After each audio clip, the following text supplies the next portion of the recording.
in today's forum on maritime education with the topic of technology trends and the need for a comprehensive update of academic curricula. Our forum will unfold in two sessions. The first session is automation and digitalization, opportunities and threats. And the second session is training challenges to meet new technology standards. There will be a slight change in the overall schedule of the forum, as the first session will lack one of the speakers due to health reasons. Luckily, these reasons are not COVID related. Thus, we will proceed immediately with the first session, which will unfold on a one-to-one basis, like an interview with our guests, until approximately 20 to 6, and then we will resume with the second session. So, in order not to keep you from the discussion, which I hope you will find both interesting and stimulating, I will introduce our guest speaker on the first session. This will be Mr. Vitaly Vakula. Just allow me to briefly introduce. He's a sales manager and expert in Wärtsilä Voyage Limited, a company specializing in smart technologies and complete life cycle solutions for the marine and energy markets. Mr. Vitaly Vakula is responsible for sales and project business development in Black Sea and East Mediterranean countries for such solutions as maritime simulation, maritime navigation, and vessel traffic management information systems. Mr. Vakula supports the company's intention and strategy to transform how vessels perform their voyages by leveraging the latest digital technologies to deliver a step change in safety, efficiency, reliability, and emissions. So, Mr. Vakula, I think you're the perfect speaker for this discussion related to digitalization and automation. I welcome you in today's forum. Unfortunately, there won't be a discussion as we originally planned, but I do hope that our participants will find your reply to the initial questions we have prepared very interesting.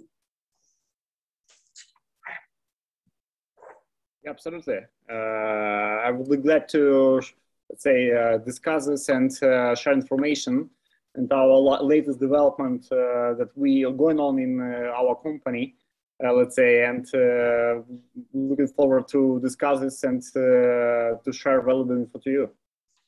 Okay, that's great. Well, actually, you already know that in our simulation center at our Maritime Academy in Piraeus, we have already trusted you for our simulators because we have all the transit suit simulators. So hopefully we will see what the future steps will be in terms of update and upgrade later on. So I will proceed with my first question. The transition towards digitalization and automation is speeding up in the maritime industry. Could you give some examples of digital technologies and solutions your company has developed and the way they're being used to increase competitiveness and enhance operational efficiency? Yeah, absolutely. You know, I mean, this is quite complex question. So, I mean, there's many changes going on in marine industry at the moment, let's say, in both from educational point of view, let's say, and from redefining the industry in general, you know, I mean, that we are moving toward digitalization in all aspects.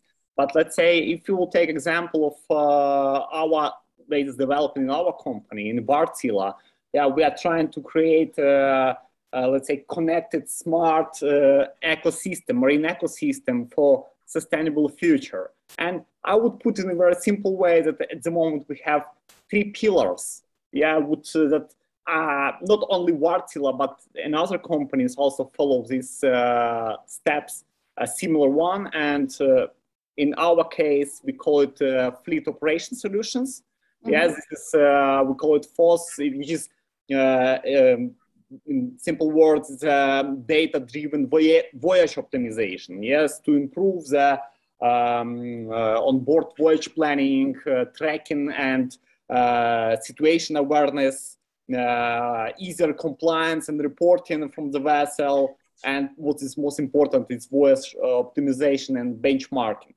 This is for fleet, let's say. Yes, of course, the ultimate goal that for the future is to provide the ship with ability to monitor its own health, let's say, and establish communication, what is around the vessel, and to make a decision based on this information. Let's say this is when we're talking about autonomous vessels. But I would say this is far future. I mean, it's difficult to say, let's say, but it depends on many factors. It's evolutionary developing now. At the moment, I would see this is more like a support, remote support to operate the vessels if we take this digitalization at current moment. So this is the nearest future. Next step, next pillar is just-in-time arrival. Yes, it is like a part of this ecosystem. Yes, because when vessel arrive to the port, yes, there should be connectivity between the vessel and port to increase the efficiency in time arrival, in sense of let's say improve the safety and traffic and many other aspects. So this is another pillar. And third one, I would say this is training. Yes, I mean, you already use simulators quite widely, and it is very efficient tool, great tool to train the seafarers and cadets. But evolution is going on, and now we offer online training, let's say. This is like enhancement. I would say this is an enhancement to existing classic physical simulators. Yes, because it might be too difficult to replace the simulators, all the simulators at the moment. But it is the first step, let's say, towards this. Yes, we provide a cloud simulation that we allow students to have a training, doesn't matter where they're located in any place of the world, let's say. But again, it is just a beginning, and I think we, together with training centers and different stakeholders in this industry, need to understand how to develop this in most efficient way to all of interested parties, let's say. So this is basically my view on how this digitalization, automation develops, particularly from view of our company in Wärtsilä. Okay. Well, that was very informative, I might say. And actually, there are so various and different technologies that are summed up in different applications and different technologies and technology solutions on board the ship, and and we are not able to discuss them all in such a short time. But you gave us a great glimpse of what's going on in terms of technology solutions. So, as the maritime industry has turned to technology to improve production cost and reduce delivery schedules, the technological changes have opened the door to emerging threats and vulnerabilities as equipment has become more accessible to outside entities. Do you think that advanced digital solutions are less or more useful when it comes to protecting ships from cyber attacks?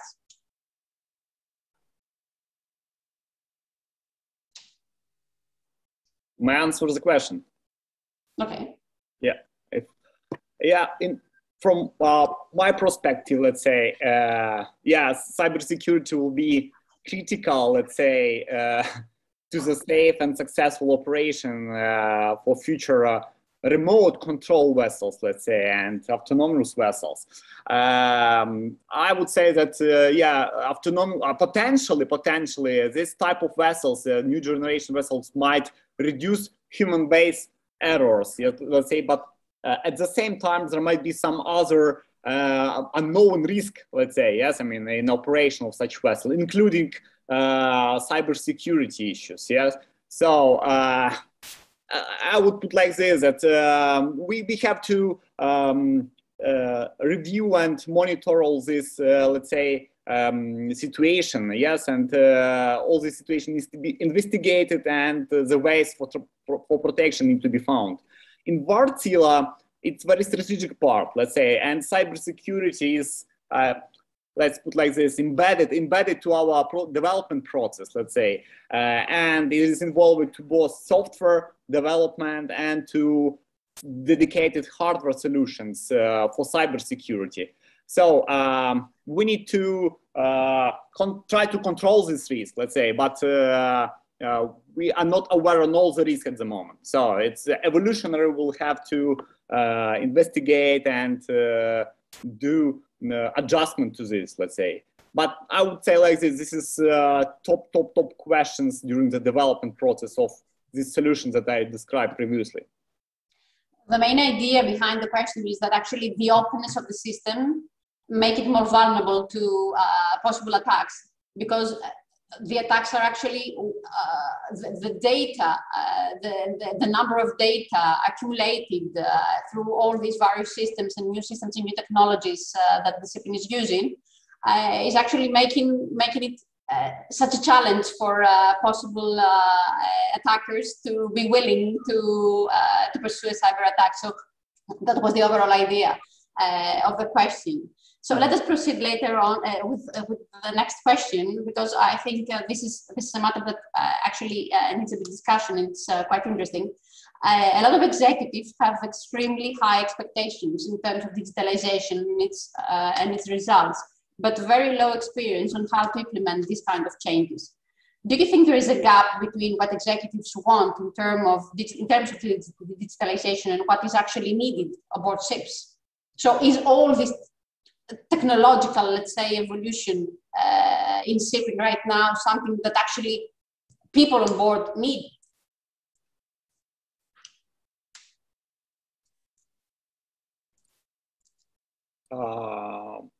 May I answer the question? Yes. Okay. Let's say, yeah, there are a lot of challenges upcoming, let's say, for this type of solutions, for these remote controlled vessels and autonomous in the future. And difficult to say, but yeah, the world fleet was not built yesterday, let's say. Yes, I mean, there are a lot of vessels exist on the market, and all this, I mean, need to be retrofitted, let's say, probably in one day, but this is too early to say something that what will be the timeline and plan for this. Let's say it depends on regulations and local organizations, etc.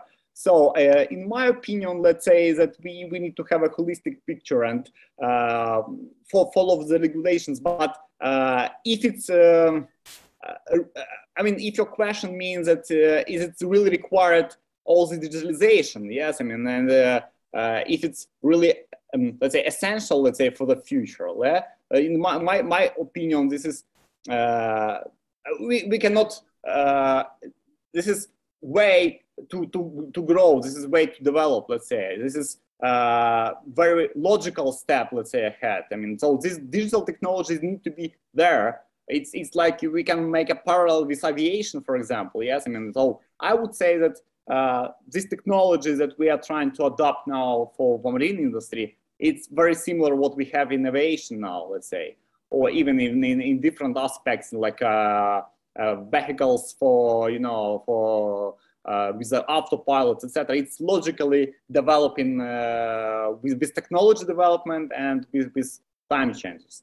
So, I mean, I think that it will be required in the future, but now it's too early to say something specific. I mean, I wouldn't comment on this too much because I'm not a seafarer, let's say, who is have a big experience in this. Yeah, I mean, as a guy who is more experienced in simulation, let's say, and in these solutions. But this is my point of view, let's say, as an answering your questions. Okay, the concept of the question was that actually, well, technology is there, and we will eventually adapt it and use it in the maritime industry. The main concept of the question, though, was that isn't that too much too soon? Too much too soon? You mean this changes? Okay, it's not too. I mean, it's for me, it's not too soon because there is no regulation for this. I mean, as far as I know, there are just guidelines from IMO about this, let's say, and so it will be developing in phases. Yeah, so the first phase, it will be something like related to remote control vessels. And this is what we actually already have. And this is quite optional part. Let's say, for example, in our company, we have a possibility to establish a fleet operation center on shore. So to support vessel remotely with operation, let's say, yeah, with voyage preparation, etc. So this is something that's quite optional at the moment, but in future it will become more and more, let's say, used everywhere. And this is the first step, yeah, and then it will be growing. So there are some benefits on this, yeah, for digitalization. As I told you, that it's full efficiency and more traffic control, better traffic control, just-in-time arrival. I mean, better, let's say, less human errors. All this, of course, improve the situation at, let's say, during the voyage. Well, you gave me a good lead for the next question, because you actually referred to autonomous ships and remotely controlled ships. So my next question is, remotely controlled and autonomous shipping technology is in the process of rapid development. We have already discussed about that. How do you think that automation will affect the work at sea and the role of the seafarer? I know it's not your main area, let's say, of expertise, but it's a rather, let's say, a philosophical question on the effect that technology will have on future seafarers. Yes, that's very interesting, actually. You know, I participated in different conferences before, and every time, let's say, cadets and students ask, I mean, what I'm doing here, let's say, yeah, I mean, so what will be my future? But I think that these remote and autonomous ships will definitely redefine the marine industry and the roles of the players. So most important is a new skill set will be required, let's say, for let's say, to meet this future. Let's say, like I already said, in the aviation industry, like, for example, support from shore, there will be some new roles there. Let's say people will need to be working from shore to support this remote vessel. This is some kind of maybe new category of people. I mean, maybe these people will firstly be at sea, and then after some time they will be able to support this from the shore. But still, my opinion that basic competency will be required for seafarers anyway, let's say, yes, because it's impossible, let's say, to come now to the point where a vessel is autonomous. It's a future, maybe, I don't know, 15 years or more. I mean, I cannot say this, but in my personal opinion, the roles will be just reorganized. Okay, we may have new roles, let's say, especially in shore-based personnel. Yeah. Some new skills required for the onboard personnel. This leads to the next question, which is related to the various levels of autonomy.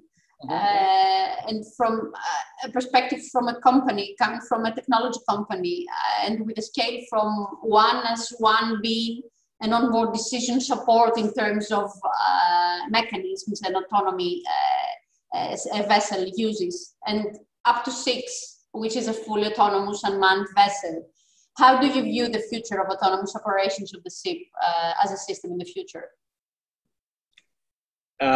Yeah, it's you know, it's without knowing a time frame how it will be developed. It's quite difficult. Well, let's say in short-term and long-term view, like in the next 5 and in the next 50 years. So let's have these targets in mind. It all depends on regulation, as I said before, and on how it will be adapted to business needs. Yeah, because there are a lot of players on this, you know, stakeholders, and all this need to be readjusted. But I would say like this, that maybe the next step is, which is very close one, it's reduced crew with more support from shore.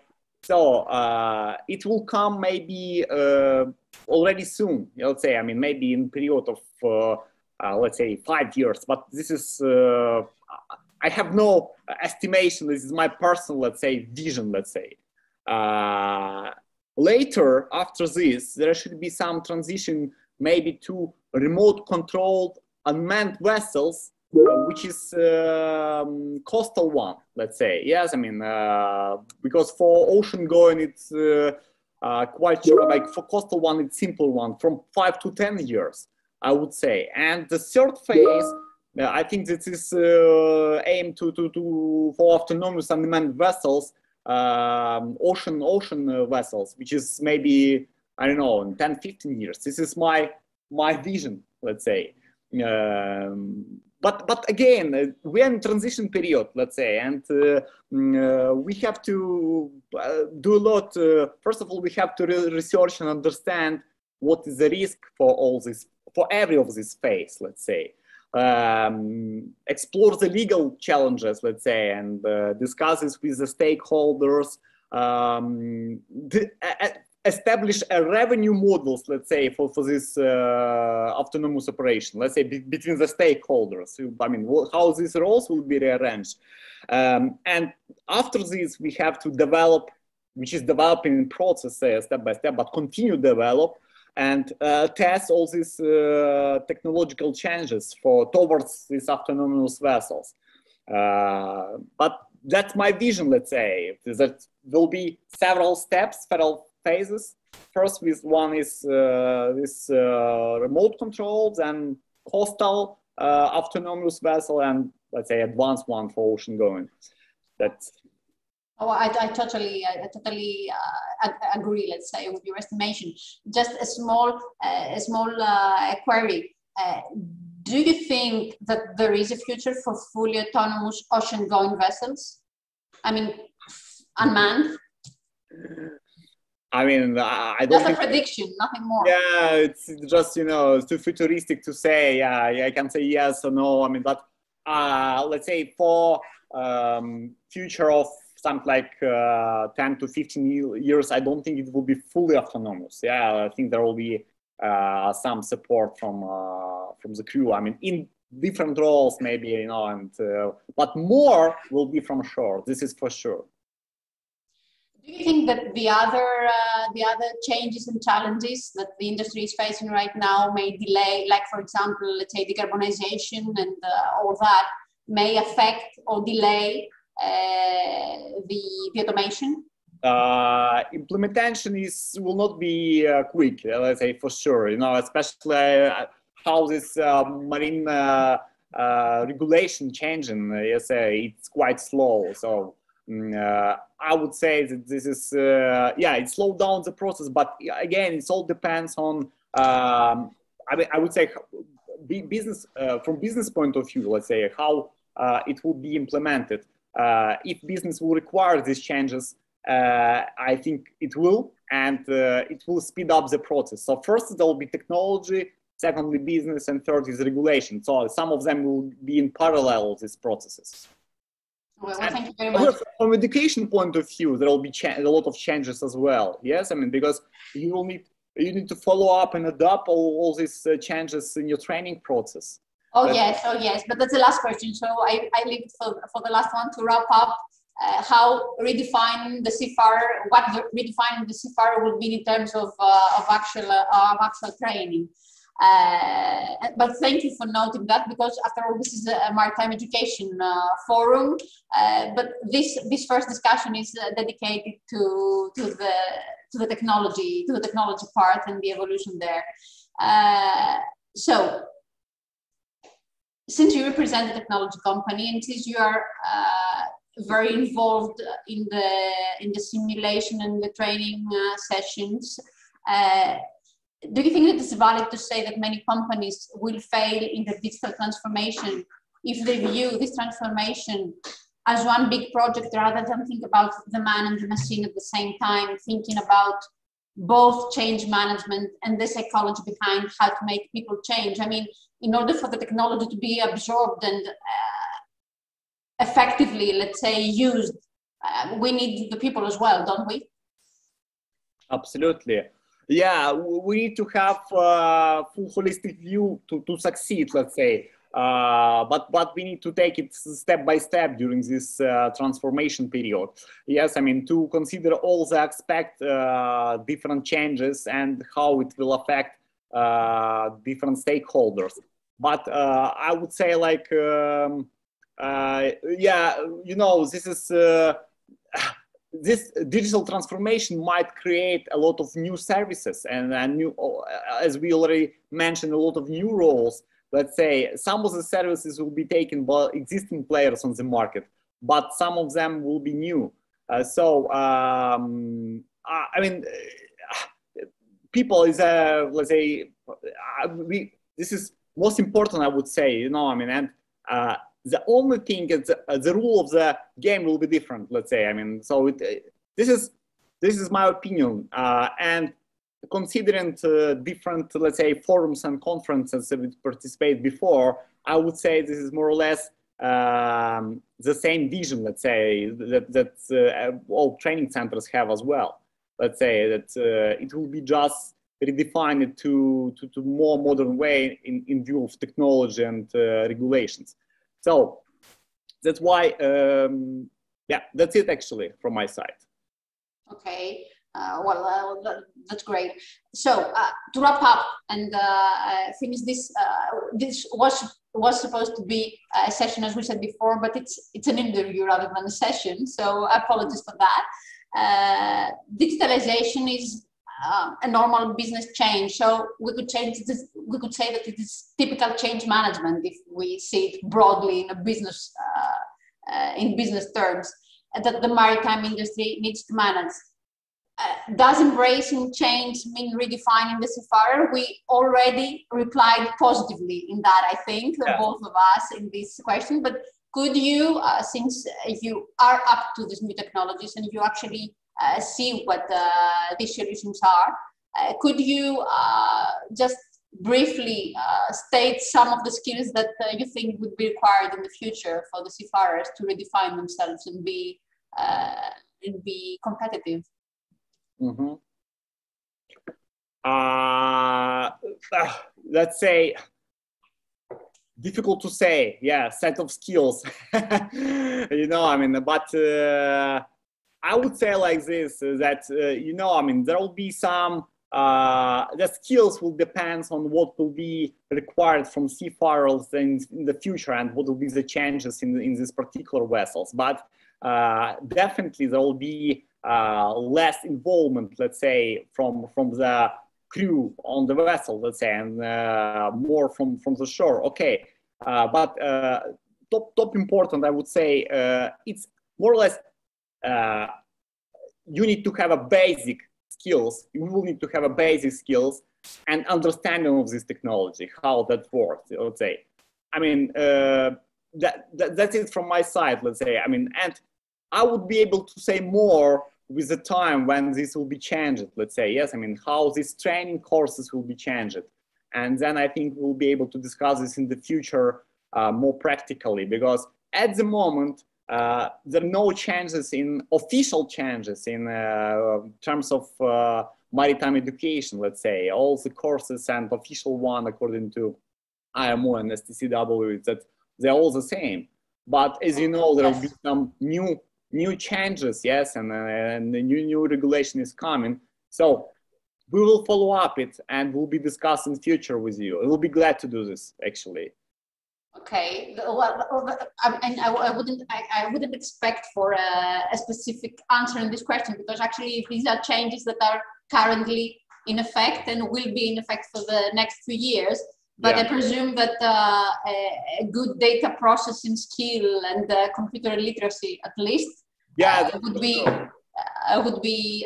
the two best to vote for the skills that the seafarers will surely need in the future. Do you think that all these technological changes will redefine the role of the shore-based personnel as well?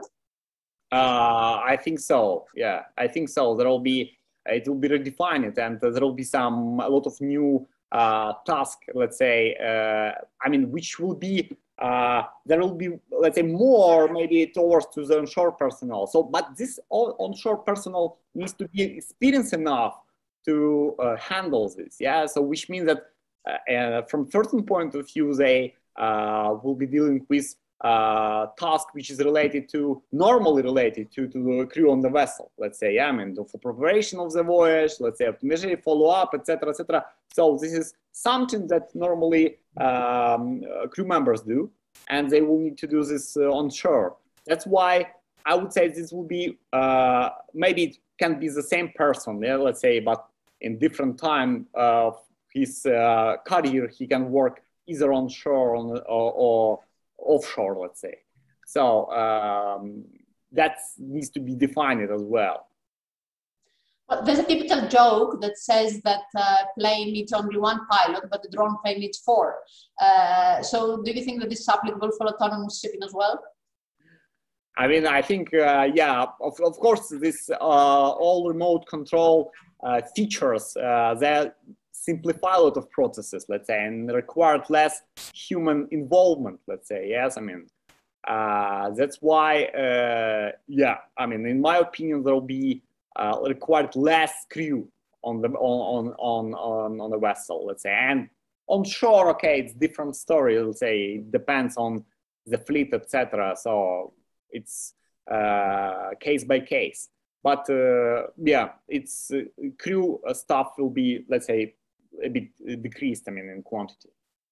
Understood, understood. But this is the main fear of the seafarers, mostly the seafarers, not so much of the shore-based personnel, but the main fear towards digitalization is that they will run out of business. Yeah, but from other point of view, there will be some new opportunities. I mean, like, yeah, I mean, at the moment, they will be able to work at shore. I mean, you know, with time, which is also very good. Let's say, I mean, not everybody, let's say, like to be offshore all the time. So, I mean, it will be another opportunity for somebody. But again, there will be some new roles, as we discussed. Let's say, I mean, in these new actors. So, and I think that, I mean, it needs to be, let's say, revised, let's say, by all stakeholders, and to see what new roles can be implemented for people, let's say, in this industry.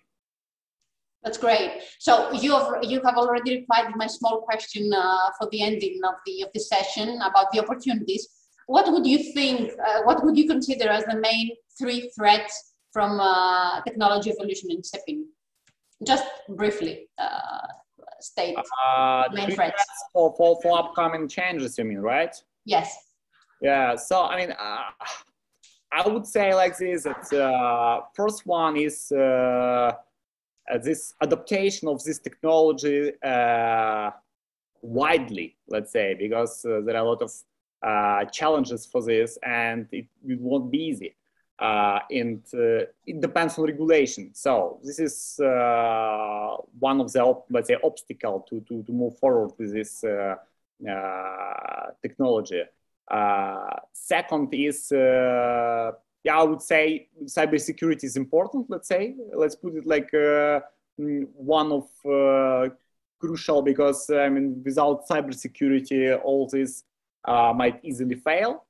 And let's say this is too important. Let's say third one, okay, it depends on various factors, but I would say that how all this will be harmonized for all stakeholders, including seafarers as well, and in such way that will be, let's say, the situation will be improved for safety navigation, and everybody will be, let's say, confident and comfortable on his position, let's say. So this challenge needs to be very well thought and discussed in marine industry, and we have to follow up this, and together with the students adjust training processes as well for upcoming future. This is my understanding. Okay, well, thank you very much. Actually, we can wrap up by saying that if we have to state, if we vote for digital transformation or digital disruption, we both vote for digital transformation rather than disruption. And the transformation is that which will prevail at last, because it's something that we cannot stop and will be incorporated in shipping. So we only need to secure from all our parts, either from the training part and the educational part, or from the technology part, or from the seafarers and the shipping companies later on, that it is for the good of the industry as a whole. Thank you very, very much for being here with us today. We're very happy to host you. Unfortunately, as I said before, we didn't have the opportunity to have an overall discussion with another representative of a technology company. Apologies for that. I felt like interrogating you rather than participating in the session. But thank you so much for being here with us today. Thank you as well, and I'm glad to be here, and looking forward for further discussion in the future. Let's see how it will be evolved and how changes will come. Well, I'll leave a small hint. We usually host a conference in maritime education, but due to the COVID restrictions this year, it's electronically. It's via our platform, so it's not in person. This is why it's transformed into a forum rather than a conference. But the topic for our conference next year will be the need for the revision of the SSW Treaty to meet the current and future training standards. So we would be happy to see you there and discuss all that in a more training, let's say, under a more training perspective rather than a technology one. Okay, let's be in touch, and looking forward to meet you next year. And, okay, well, thank you very much. Thank you very much, Vitaly. So for the rest of the participants of the forum, this was the end of the first session. The second session regarding the training needs and how they need to be adjusted to meet new technology standards will follow in approximately 5 minutes. So you can have a small break, and we will await you in the next few minutes to resume with the second session. Thank you very much.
Hello, everyone. We are back with the second session and the second panel of today's forum on maritime education.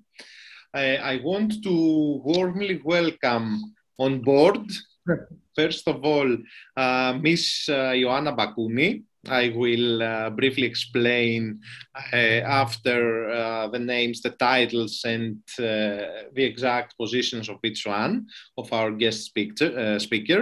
Mr. Panagiotis Kourkoumelis, and last but not least, Captain George Tsouris. So I want to welcome you all and thank you for your presence.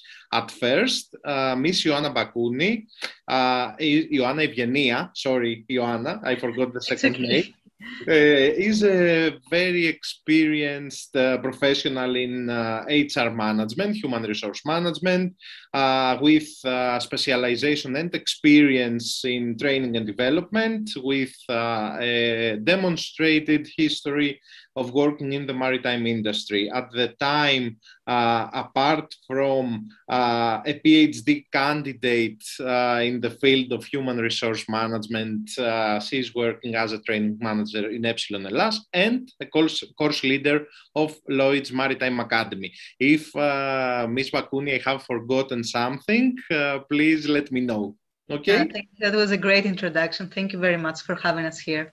You are very, very welcome. Mr. Kourkoumelis, he's Training and Development Manager for Kyklades Maritime Corporation. Mr. Kourkoumelis has studied mechanical engineering for both BSc and MSc level at the University of Leeds, and Mr. Kourkoumelis also entered the shipping industry since the beginning of his career. So, apart from that, Mr. Kourkoumelis is a member of Intertankos Human Element in the Shipping Committee. Mr. Kourkoumelis, thank you once again for being with us. Again, if I have made any mistakes, please feel free to correct me. Thank you for the invitation and thank you for the introduction.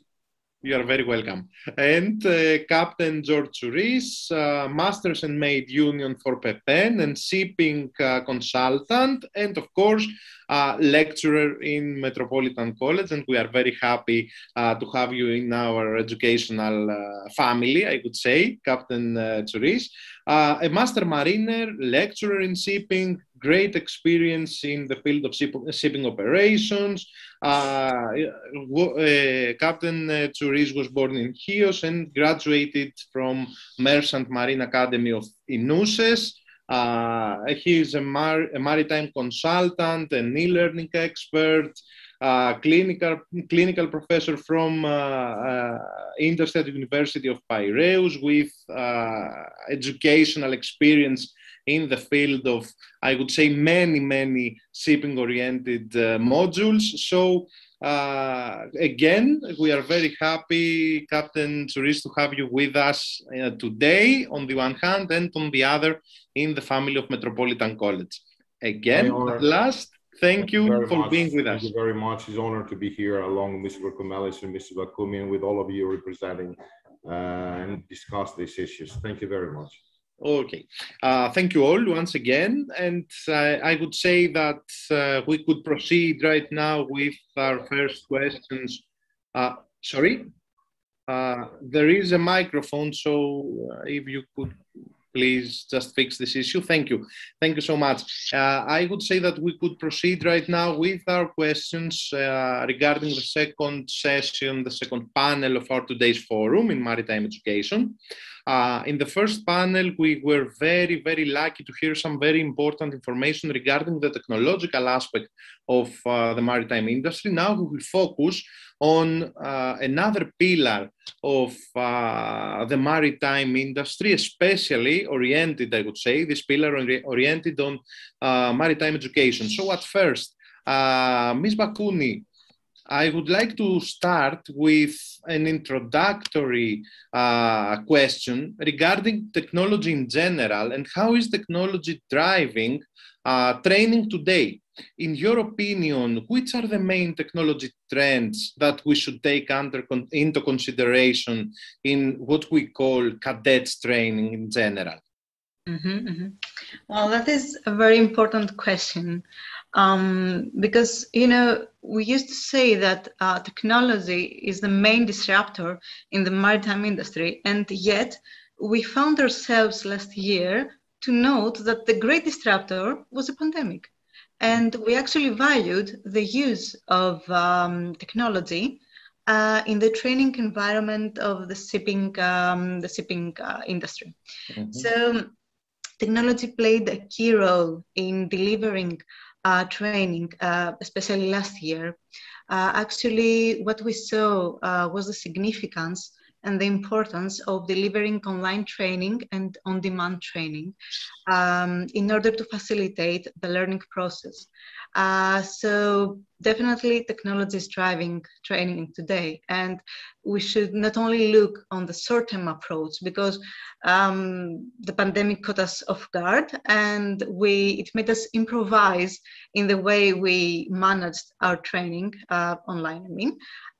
We should also think the long-term solutions. And what I mean by long-term solutions are solutions that encompass a holistic approach to online training by also completing the experience with cloud-based simulation, which is a key element in simulation training, but also with technologies such as virtual reality, augmented reality. These are tools that will help us enable our seafarers and will also empower our human capital on board our vessels. Human capital on board is actually the key asset of the maritime industry. I know that we are going onwards a more automated environment, but the human element, I don't think it's going to be replaced anytime soon.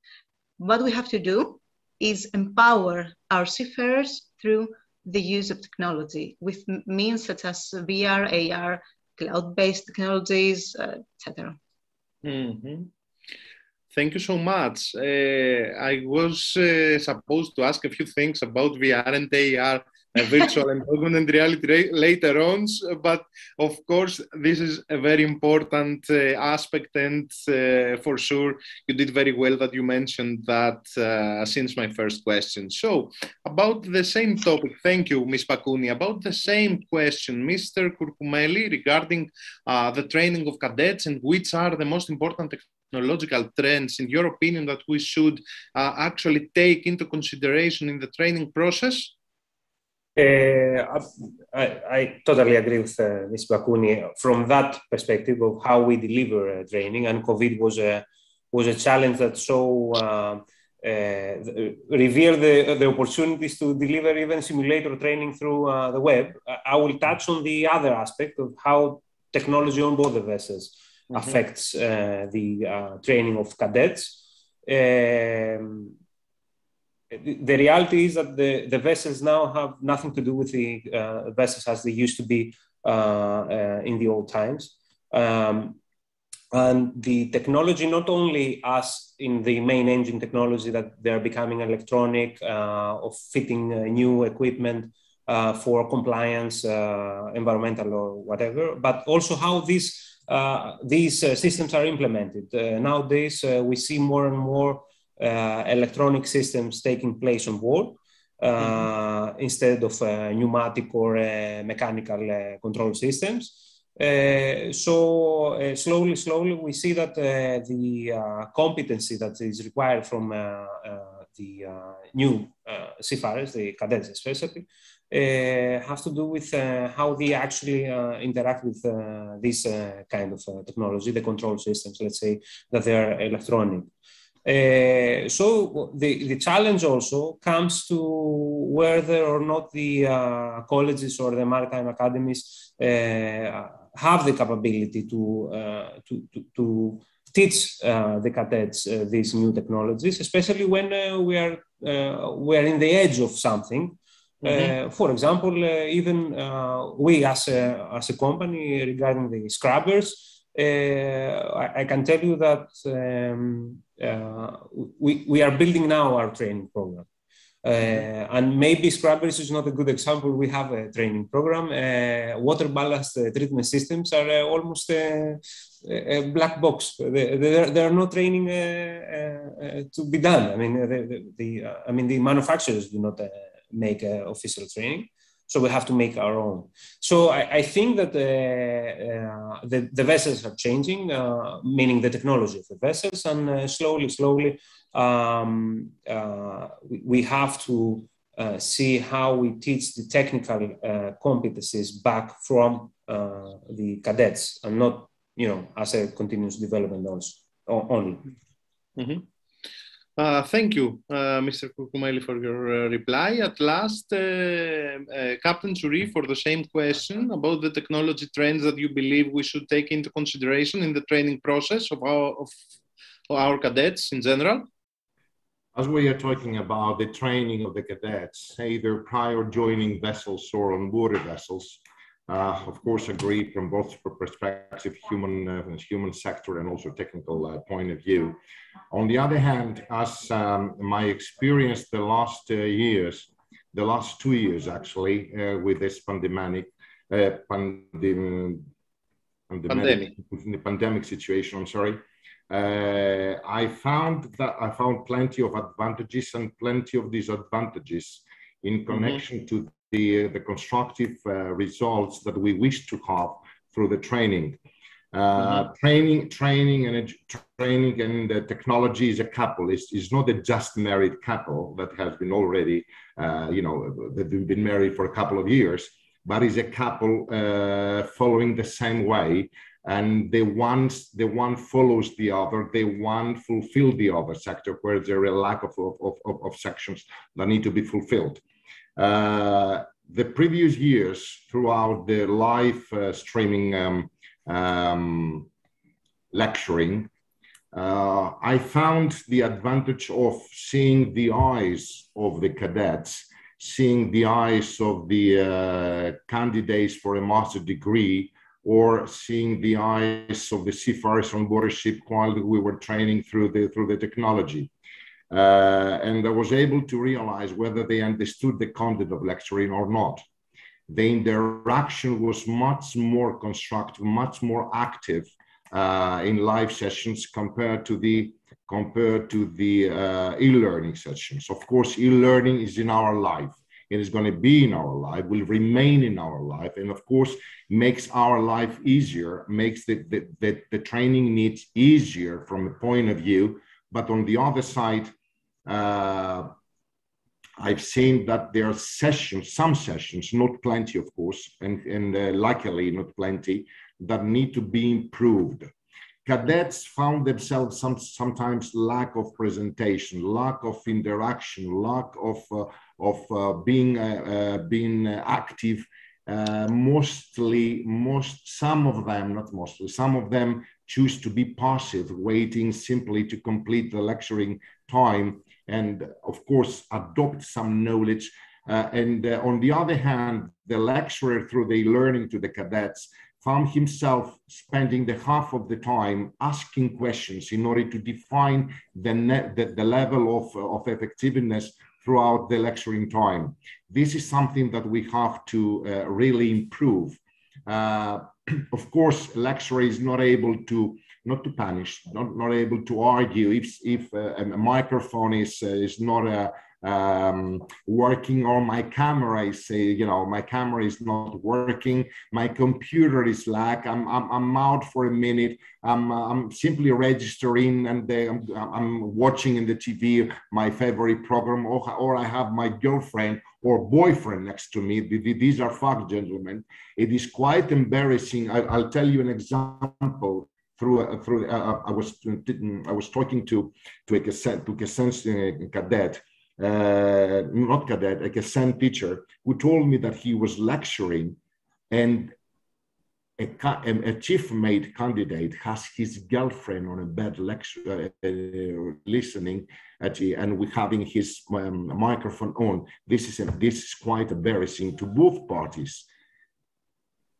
So I believe that there are advantages and disadvantages on live session, facilitating us supporting us, but on the other hand, there are plenty of sessions that need to be solved or corrected in combination, taking into account the human element, as is the key factor of training. It's not the machine, it's not the knowledge that we want to transfer or to obtain. It's the human element that need to be treated as appropriate, or teached as appropriate, or guided as appropriate to the effective, to have an effective result of what we're trying to do. Thank you. Thank you, Captain Souris. This is something that I should underline at this moment, that you, all of you mentioned the human capital and the human element. So we all realize how important the human element was, is, and will be in the future for the whole industry, of course, the shipping industry, and on the other hand, the education in terms of shipping. So I would like to start now with Mr. Kourkoumelis for the second question, and I would like to ask you, which is the role of automation, like Ms. Bakouni mentioned earlier, and digitalization nowadays in the shipping industry? Do you believe that both cadets and officers should somehow be educated in these areas, in these topics? And apart from these two concepts, which are automation and digitalization, which do you think that are some important topics too, in terms of technology mainly, that should be adopted by training schemes? Thank you. It's definitely,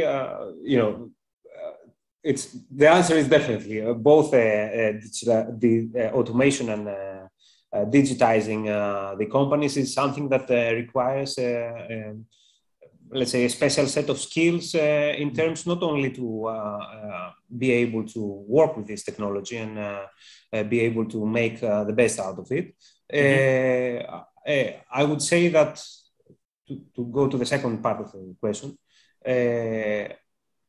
what is the biggest problem, not only for the maritime sector, but maybe in the maritime sector is more intense because especially the vessels are remote locations, is the understanding of the underlying technology and principles of the technology. So what we see happening now, I will bring an example of cybersecurity.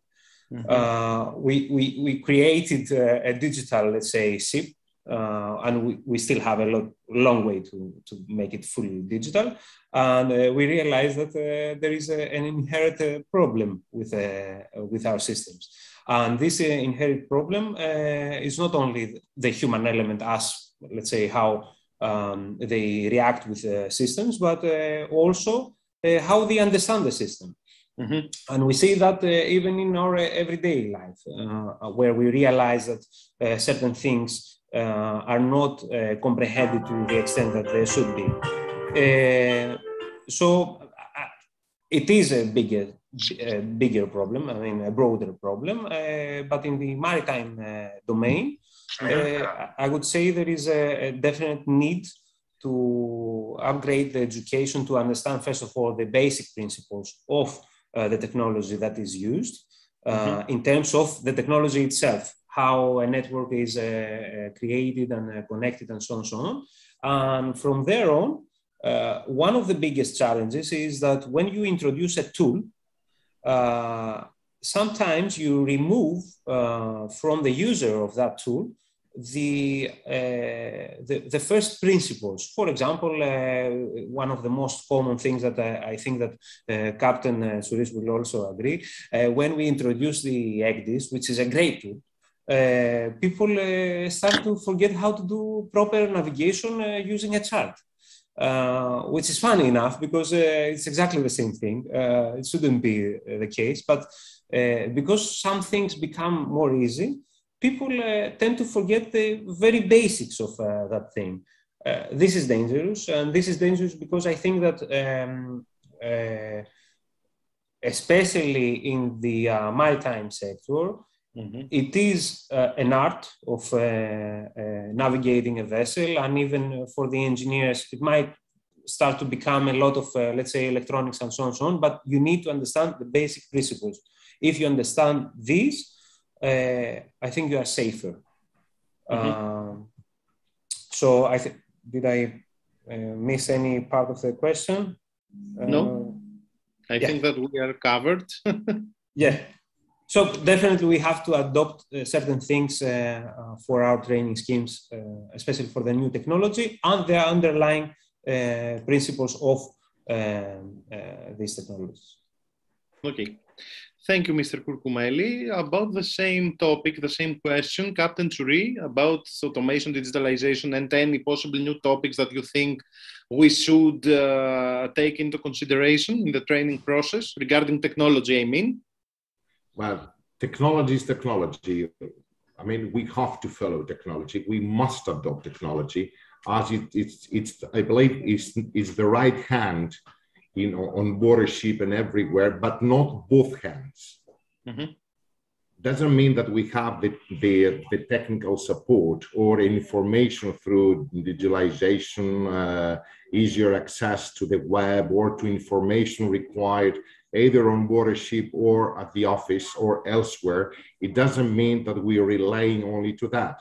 We need to be trained on it. We need to be familiar and be trained to the technology, being on board a ship, and also to get the advantage of getting information easier. I'll give you an example. It doesn't mean that we are being on board a ship with electronic or auto radar system or gauging system. It doesn't mean that we are relying always to that. The classical way of testing, the previous way of shipping practice in order to obtain some information on board a ship, okay, will never exist as a company, a technical company, a company or a unit that provide us sensors, that provide us informations. It doesn't mean that they don't have any lack of correct returns or data that are being given to us. Many times at the office, we face, in the operation department, we face some difficulties on the information provided from the sensors about the accuracy of the data provided. It doesn't mean that we relay to them. The technical components, all the machineries, all they are machines. It is the human element that we have to train how to test, not to test only, how to evaluate the figures and the information is being provided through the technology. The wind, the sea, technical aspects in the engine room or in the bridge. We must be able to check those just in case something goes wrong, without relying always to that. That's why I said technology is our right hand, and the cadets must be able to understand both ways. The shipping has two views. Okay, it has two sections. The classical, the previous principles that brought us here, and which must be incorporated and adopted into the new era, into the future era of the shipping. Doesn't mean because we have the equipment, we rely only to them. I remember my career when I started, we have so few components, tools to support the extracted data. We were always relying on them, but we were testing them. And finally, I wrote an article years ago in regards to the human element and to the human being and to the technology.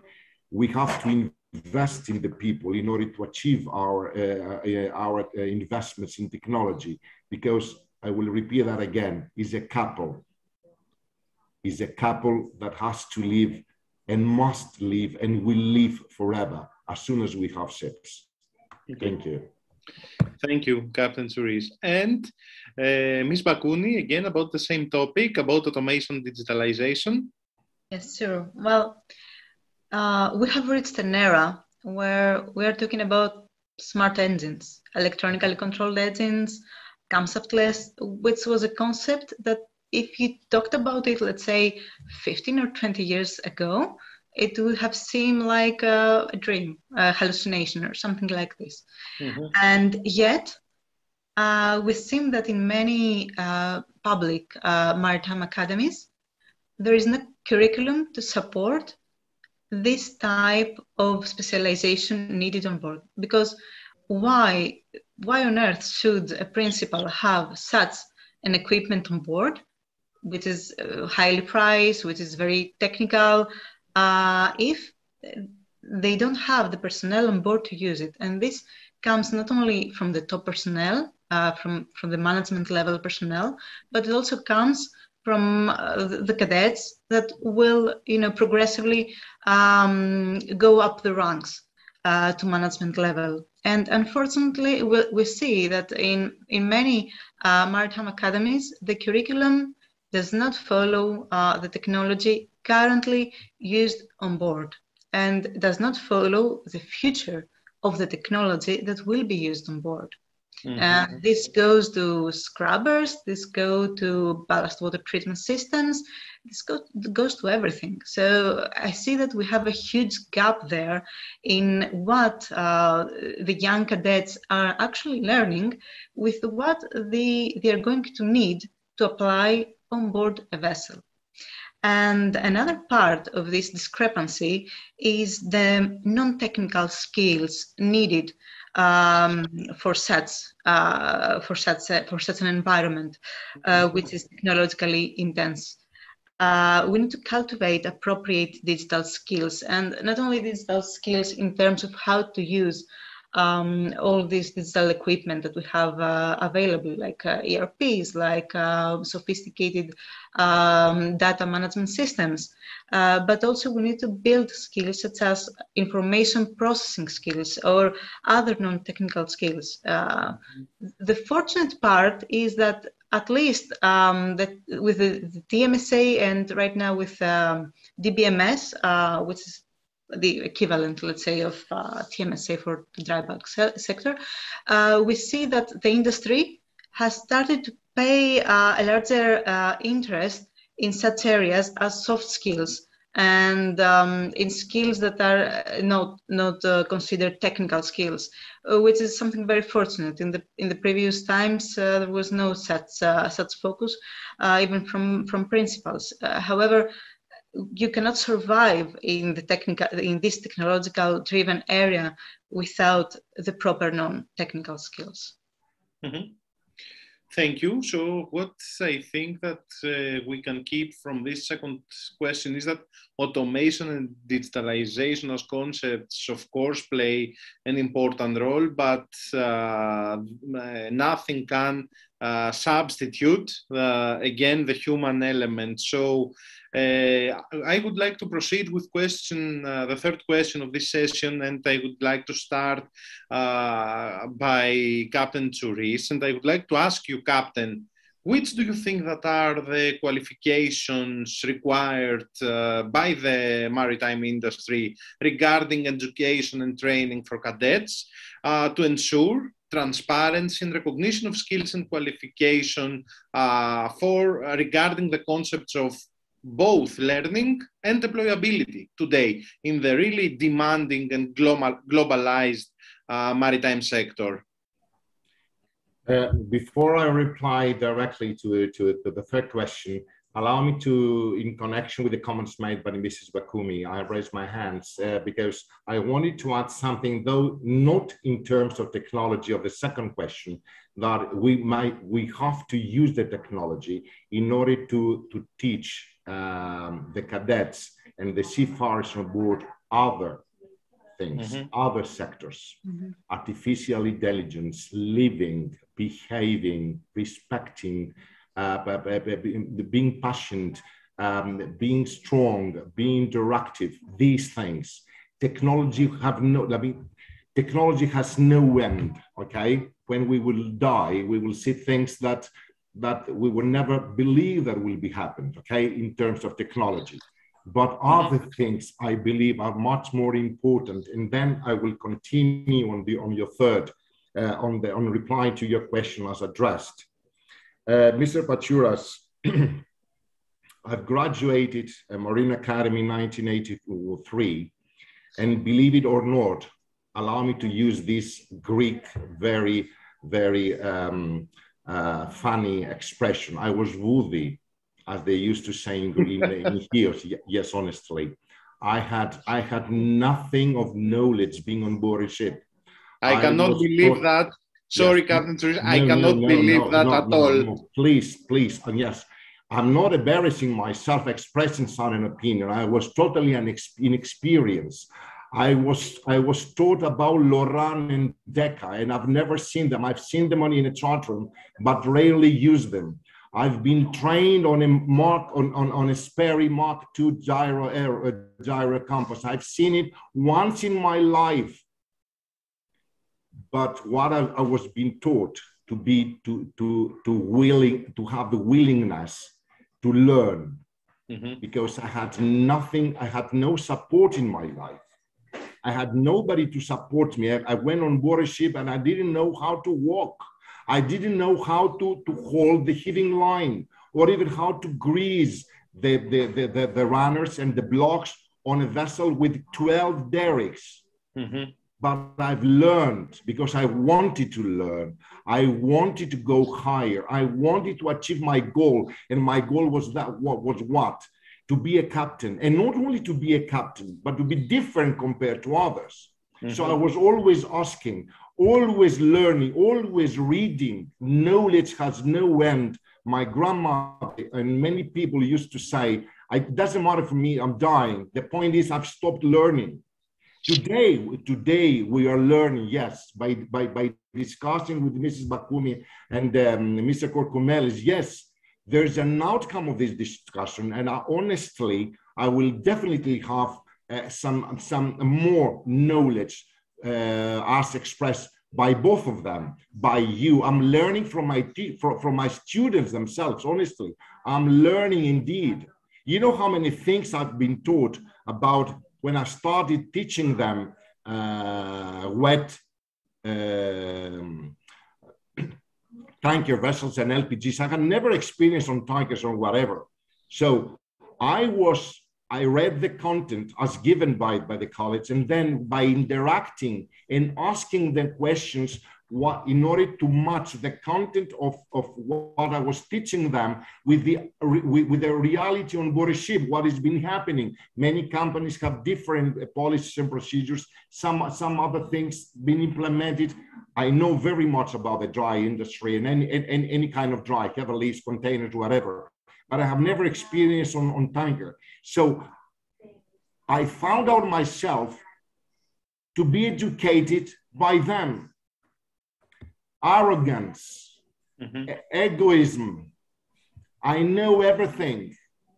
Don't tell me because I'm a captain.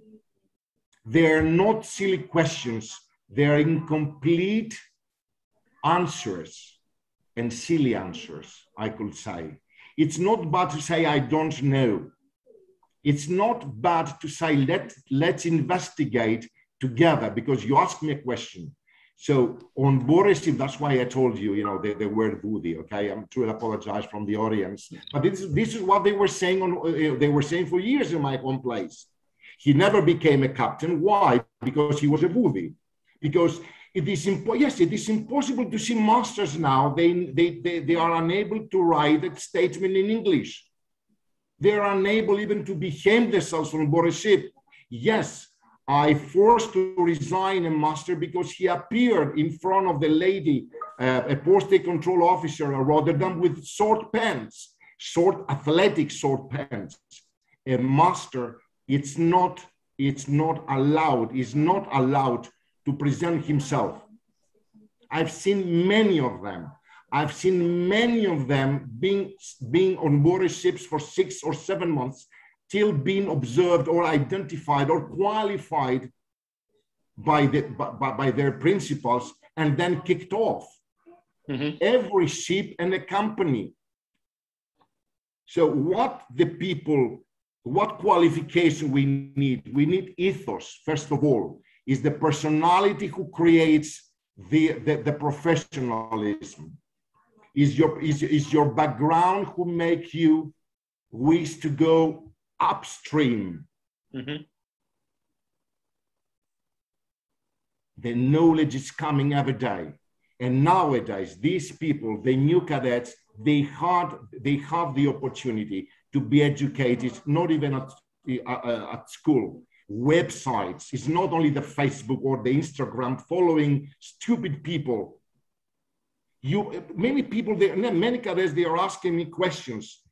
Type the question in the web and you will see a number of articles. This is what they have to do. They have to do. And surely they will be well-educated professionals, prudent, acting proactively, respecting the others. Okay. Thank you so much, Captain Tsuris, not only for the reply. It was not actually a reply, but it was an opportunity for our participants to be able to hear from an experienced person some general advice, not only about their professional career, but about their whole life, I would say. And thank you twice for that. Allow me to comment that. Okay? We have students that they have lack in English literature, in English language, okay? I've never ever in my life studied in privately English. Never ever in my life. I simply wanted to. And when I realized that this language will be the A and Omega in my professional life, I was always trying to improve the same in order to understand and in order to express what I wanted to say without being misunderstood. Mm-hmm. Thank you. Thank you. Ms. Pakouni, about the same question regarding the qualification that you believe that are required by the maritime industry in terms of education and training? Well, allow me to comment on what Captain Tsuris just said. I think that there are some skills needed in all professions, but especially for a cadet who is going to be a master mariner at some point, that are not going to be taught by themselves. It's what I said earlier. There are some skills, soft skills, that need to be learned and cultivated. And there is only one way to do that, through coaching and mentoring schemes and giving some coaching or mentoring opportunities on board the vessel. Unfortunately, there are not many shipping companies willing to mentor the younger generations. However, we have seen many companies sponsoring cadets in order to go through private academies, through private training centers, and acquire more technical degrees in order to be deemed as more complete professionals on their field and keep them with advanced knowledge. But this should not only they should not only sponsor hard skills, technical skills, they should also sponsor soft skills, like what Captain Tsuris just said. And it's not only respect, or it's not only striving for your job. It's also stress management skills, resilience on board, skills that are very critical for this line of job. Now, in terms of qualifications, because apart from our own personal opinion, unfortunately, in the matter of competency and qualifications, there are treaties and there are conventions covering this issue. And as long as they don't change, there's not much we can do. So I know that my approach might be quite radical, but in the same way that previous technological advancements actually paved the way, to amend the STCW convention. In the same way, this new era should pave the way to amend again the STCW convention in order to fit this scheme and cover the areas of competency needed. Definitely, what we see also is an opportunity for the industry to work in an open and transparent environment, and the key to do that is connecting the major stakeholders. It's not only about the shipping companies, it's also about classification societies, P&I clubs. It's everybody who is involved with the competency and qualifications of seafarers. So what we need to do right now is involve all these stakeholders if we are going to reach a more transparent environment for the shipping industry in terms of qualifications needed. Okay, thank you for your reply, Ms. Vakouni, and Mr. Kourkoumeli about the same question regarding qualifications. Let me first say that I wish that every lecturer and teacher was as passionate as Captain Tsouris, and this is something that if there is something to change to create, let's say, a better education is the educational paradigm and the lecturers. If every lecturer in the public academies was as passionate as the captain, I think we would be much better off. And this is why Mr. Kourkoumeli said earlier that we are very happy and very proud that we have Captain Tsouris with us. So sorry for the interruption. Apologies. No. I don't want to make him feel uncomfortable by praising him, but that's the reality. It's an honor, Panagiotis. You know very much. You know that it's nice to have this discussion. Okay, it's nice. You're not embarrassing at all. Honestly, I simply want to transfer them to be different, Panagiotis. Not with the whole, it's not with all the crowd, to be different, because it's different our job, what we are doing, and what you trying to achieve through them by being a trainer of them. I think you are touching exactly the soft spot of the whole issue. And as Ms. Vakouni stated, the soft skill side of training is equally important. It is something that the industry now has recognized, finally has recognized. Not that we did not appreciate the concepts of the soft skills, for example, leadership, communication, and so on. But now we are putting it in a perspective that becomes even more, let's say, as you said, transparent. And I'm going to touch on transparency in a while. So in effect, what cadets, what we need as an industry is actually high standard people. So I think that a university standard of graduates is what the industry needs, because the requirements are a lot. Students have to realize that it's not just a way out of making money and so on. It's a very tough profession, and it requires a lot, and it requires that you have a mindset, a growth mindset, as we could say. Of course, this cannot come like the Holy Spirit. It cannot happen overnight, or it cannot happen just because you decide it's going to happen. It's something that the school has to give to you, your family has to give to you, and later grow on it. But it's never late to start. So especially for the soft skills, everybody has to understand that it's not something that you go to a lecture and you're done with it. It's something that you have to cultivate, you have to work on it, and you have to work with yourself. And it's never late to do it. I think one of the,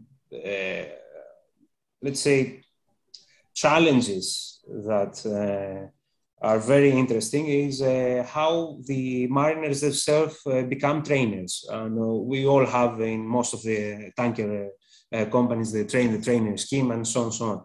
And there is the, let's say, I've met people that they have really realized what's their role as masters or chief engineers as trainers. And you see that these people grow much stronger than other people that do not realize their role on the vessel as trainers. I will not go further into that because we can discuss about how the growth mindset actually creates good professionals. I will touch on the transparency part that Ms. Bakouni mentioned. It is a problem. Transparency, when we are talking about transparency, you have to bring everybody in agreement and play a fair game. We all know that right now there are academies in Philippines or all over the world that they just give out certificates. And we are trying in any way we can to vet the people so we get the good candidates. From the other hand, the industry itself is creating the transparency by creating, for example, competency frameworks from Intertanko or, as we say, the PMC and so on and so on. So, essentially, and at a point, I think that the industry itself is trying to make right. Now, if that will also force the regulators to go back and make the education more transparent, let's hope so. For sure, at the point we are now, there is room for improvement for the part of the education, but in the context of a private, let's say, institute like it's a Metropolitan, I think it's important to realize that the educational paradigm that you follow shapes the professionals, the ones that you're gonna, grow later. It was mentioned about the cadets, Captain Suris mentioned. I think that a company that doesn't realize that cadets are an investment, it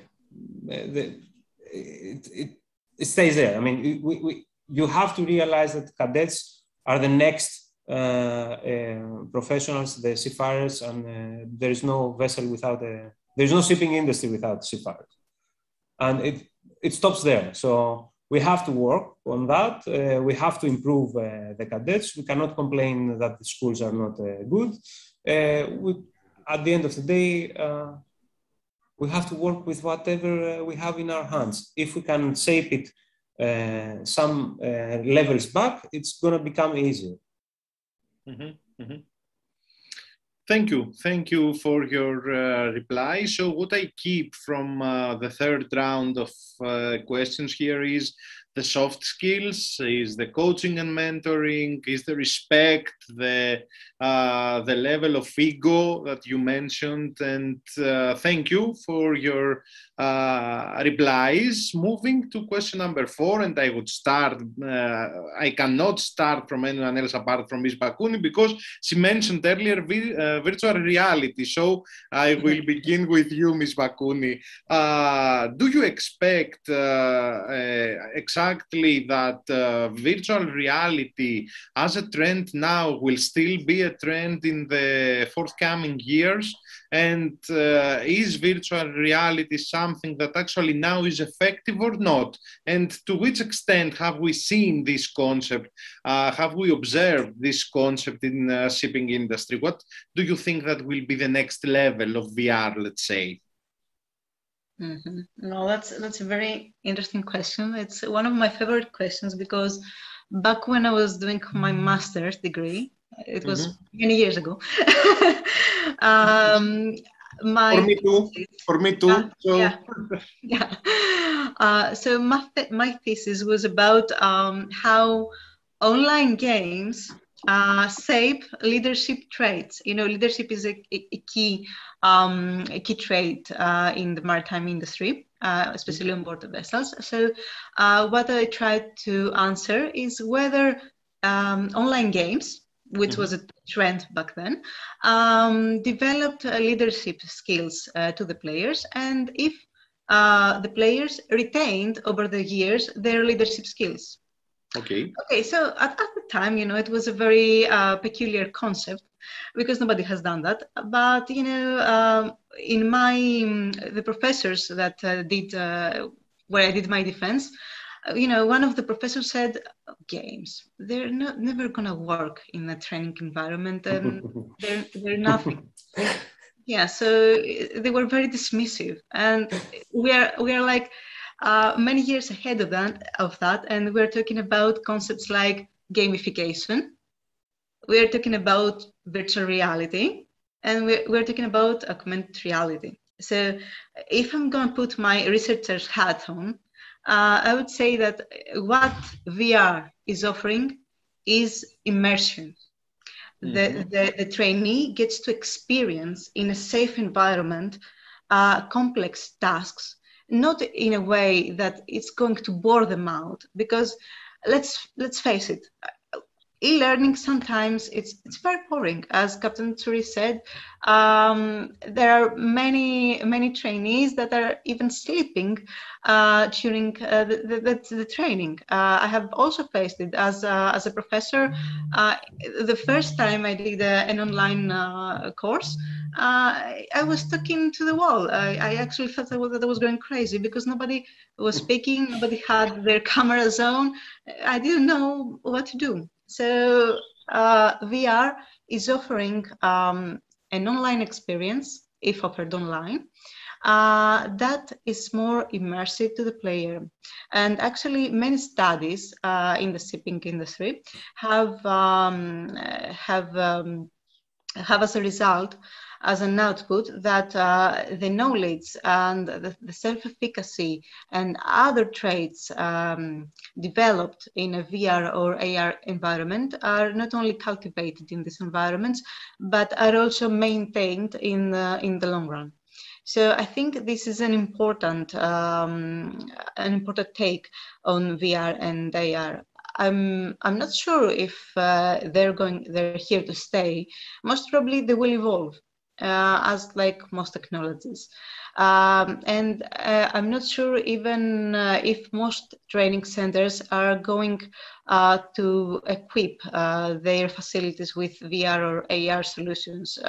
You can say that you know, it's the trend of the time, but for sure, gamified environments and VR environments are here to stay. That's what I think. But of course, right now, obtaining VR and AR equipment, it's not as costly as it used to be, but of course, it's a substantial investment for any private training center or public training center. For me, I think it's very beneficial, especially for tasks that are deemed as highly dangerous. I mean, let's take firefighting training.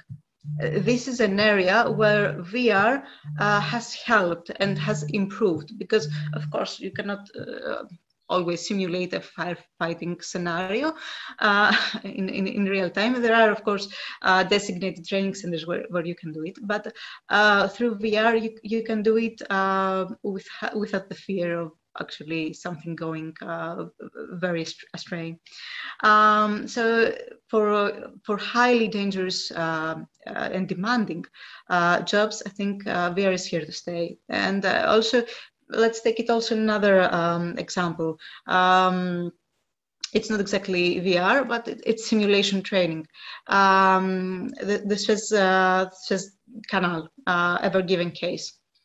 Right now, it's what most trainees want to learn when they're doing a ship handling course.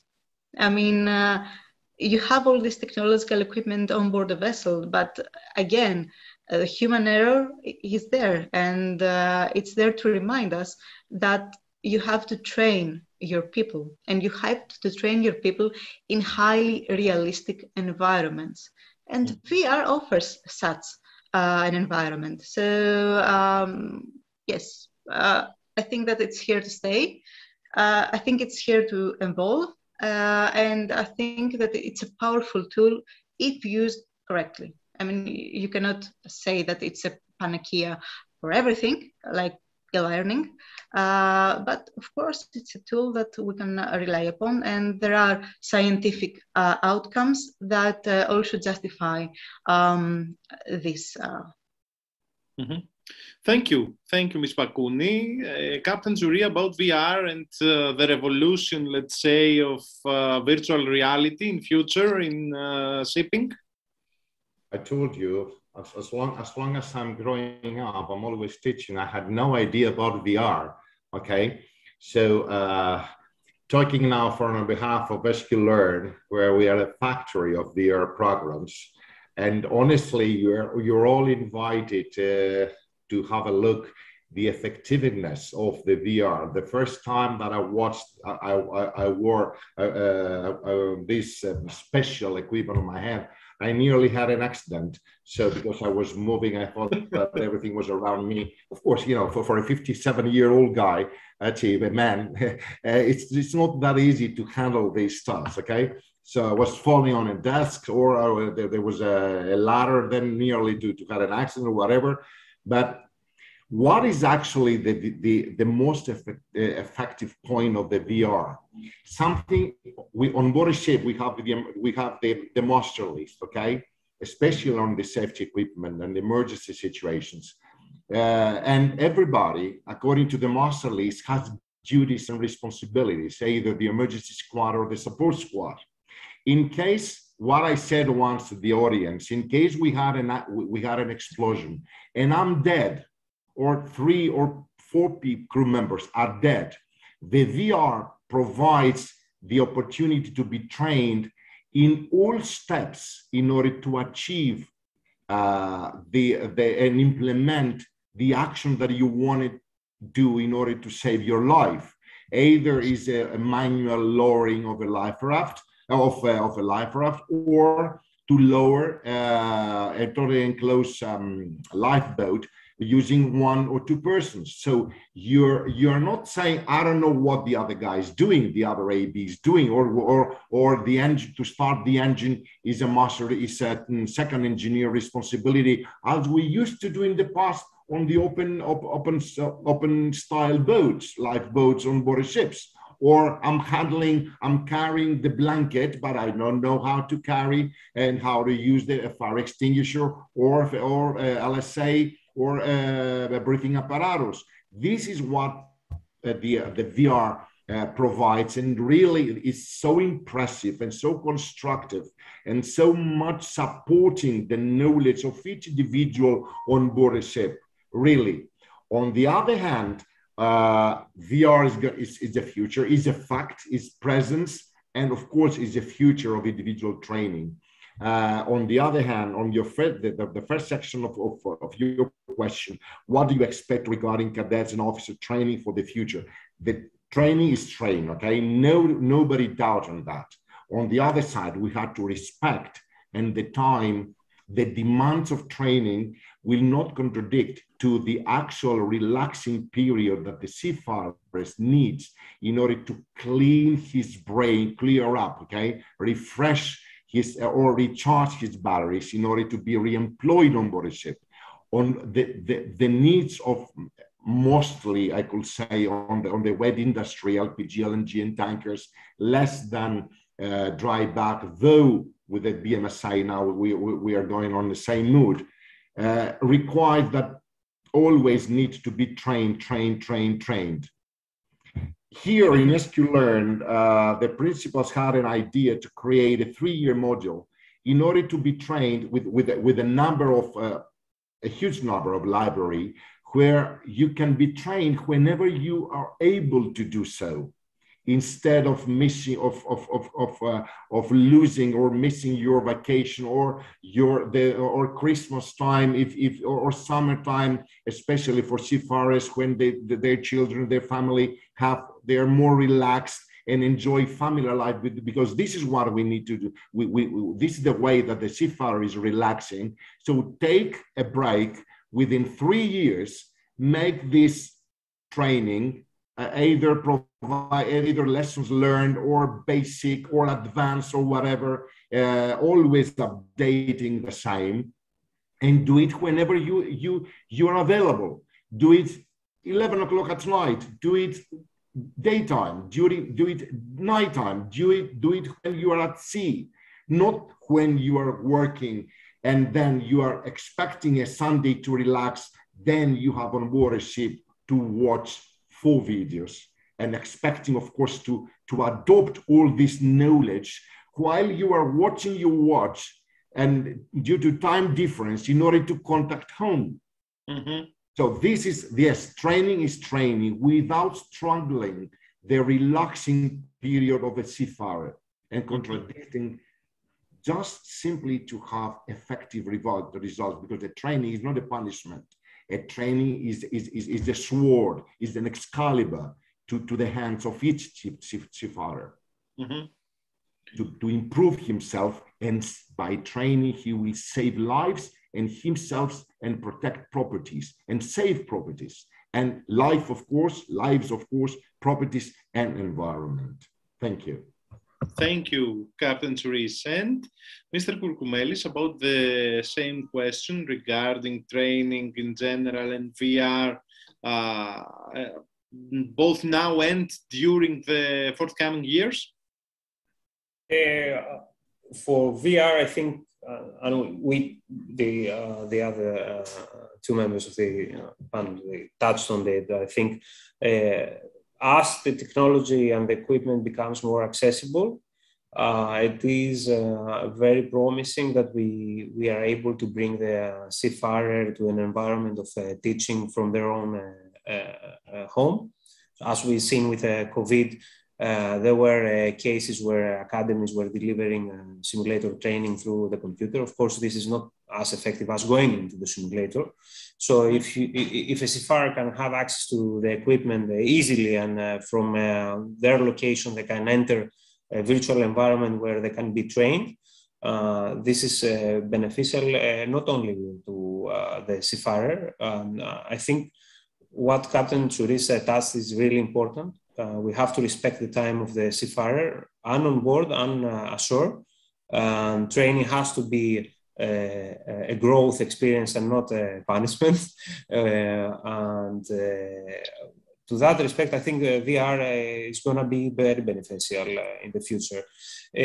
Now, the technology itself for the cadets, I think it's really important, and I hope that the academies will be able to embrace it, to familiarize a person that's never been on the vessel or how a vessel is. I mean, the very basic familiarization. From there on, as the panelists mentioned, the emergency response is something that it's really important. Okay, you can have fire simulation, and it's really important to feel the heat of fire, so you are better prepared. But in terms of the master list and what tasks you have to carry out, I think it will bring a lot of benefit. That being said, nothing can replace for an engineer, for example, doing an overhaul. Mm-hmm.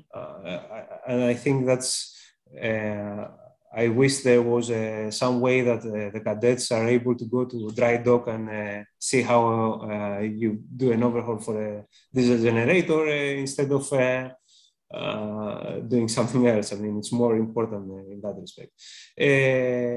But the technology progresses. Of course, as Ms. Bakouni mentioned, it becomes immersive, and this is really important in the teaching for the effectiveness of the teaching. And from there on, the technology itself, as we say, the gamification of learning and so on, we start to understand that people learn in a much better way, and we actually don't deliver the training just to deliver training. We are delivering training because we care about the people and we care that the people learn. Mm-hmm. So, thank you for your reply, Mr. Kourkoumelis. I have to say that we have only 3 minutes remaining, so I will try to exploit the last 3 minutes by asking the last thing that I have scheduled to discuss with you.